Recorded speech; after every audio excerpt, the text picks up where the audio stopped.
নমস্কার বন্ধুরা, আরও একটা লাঞ্চ থালি নিয়ে চলে এলাম আপনাদের সামনে।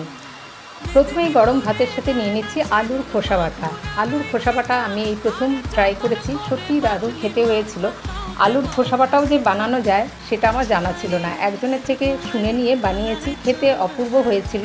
গরম ভাতে এইটা থাকলে আর কিছু লাগে না। যদিও আমি বানিয়ে নিয়েছি তার সাথে বেগুন ভাজা আর ভেন্ডি পেঁয়াজ ভাজা।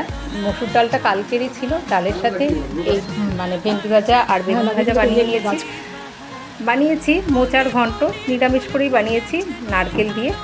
আর বাঁধাকপির একদমই নতুন ধরনের একটি রেসিপি আমি ট্রাই করেছি, খেতে ভীষণই স্বাদের হয়েছিল, যা আমি আমার চ্যানেলে আপলোড করেছি। আর ছিল দই ভেন্ডি। এই ছিল আজ দুপুরের লাঞ্চ থালি। তার মধ্যে বাঁধাকপির রেসিপিটি একদমই নতুন ধরনের, খেতে সত্যি ভালো হয়েছিল। আর আলুর খোসা বাটা, দুটো রেসিপি প্রথমবার ট্রাই করেছি, অসাধারণ হয়েছিল।